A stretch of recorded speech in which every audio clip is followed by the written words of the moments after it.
Теорки میکنم یکی نامش دیگر بود. تو کجا شدی؟ در همین جا نباشد برای چی نگاهت رو نگرفتم؟ من هیچ نگاهم رو نمیگریزم از خودت نگفت. من تایراستی تایخست کردم تو هر یک شنبه به کجای غیر بکنی همین که برگشتی خونه از بوی چیزه تو نگاه پر بشود از بوی چی؟ نمیدانم لیکن انده که بوی چیزه میآید کجا میروی خوشدار پیدا کردم. شوخی میکنم من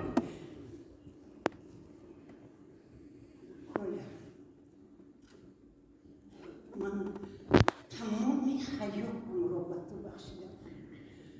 یک عمر خدمتت رو به جا آوردم.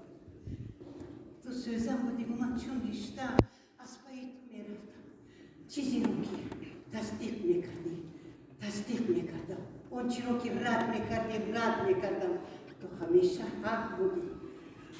آیا تو باری هم فکر کرده ای که شاید من طوری نبینم که تو میبینی اون گونه نشنوم که تو میشنوی و طوری احساس نکنم که تو احساس میکنم تو باری هم فکر کرده ای که آخر من تو نیستم هرچند که تو را دوست دارم هرچند که در تو حال شده باشم من با صاحب وجود خیش وجودی که بیش از تو باید احتیاطش کنم. این رو بر وقت فهمیدی بر وقت من دیر باز به کلیسا میروم کجا؟ کلیسا و دیر باز در آنجا طاعت و عبادت میکنم آن هم باشد پنهانی از تو دوستانه گویا که ممنوع کاری میکرده باشم هم موجب خنده هم باعثی میکنه چند روز زیر بالیشت پنهان کردم اون هم تنها برای اون که تو رو بیش از خودم دوست میدارم تو هم نباشد که میشد نفرتم میآید نفرتم میآید که دیهاتیهای دیروزه به دسترسی ملاها میشتادم معبدها میسازم همه یک عالم نصرانی شدن دیندار شدن آخر من آنها را از حد زیاد خوب میدانم در کار شود ختنه هم میکنم تو سله هم میبندم کنه من تو یک عمر و دوشمان همه تشویش مردم را جهان را برداشته میگشتیم لیکن اکنون زمان دیگر شده است اکنون باید هر کس یک جای پاکیزه یافته خودش آنجا نشیند ای حواله دیگران به خدا این خوشبختی در آخر عمر همدن بیوی خلیفه هم شده باز میگویم من تمام عمر اعتقاد نداشتم و حالا هم دو یکی نمیکنم نه برای تو هم خدا وجود داشت و یک تو هم نه تو چی گفتنی؟ آنچه که شنیدی بهترش بیا آماده راه رو گیریم وقتی رفتن هست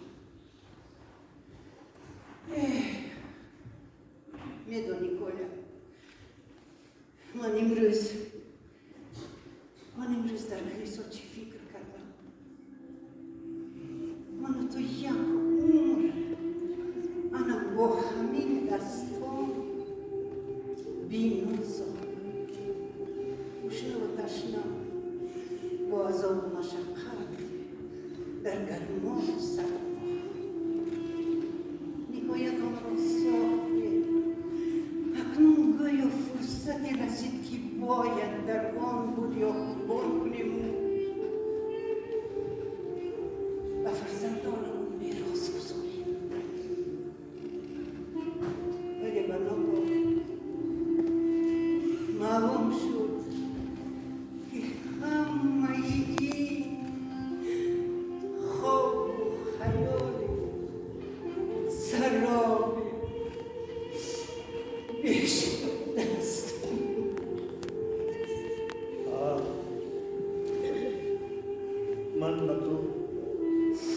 در عمرم چیزی داده نتوانستم. من این رو اقرار میکنم. این دار نگوی کولا، تو محبتت رو به من بخشیدی، ما رو پرستش میکردی مثل کودک احتیاطم کردی. این توفی نبود. اقرار میکنم. برای زن، برای مادر ازتش کم هستی. مرا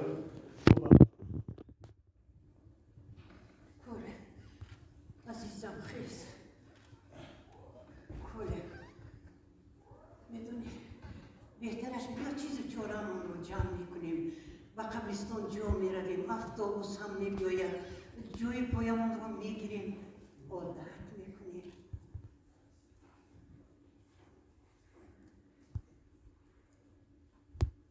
عید رو در همین جو بگذارم. آخه برق رو میکشن، خاموش میکنن، خوردنی هم هیچ چیز نداره. در تاریکی نون قاب میخوریم. تو همراه هم باشی شد مشه. کوله انا برای چی من تو رو اینقدر دوست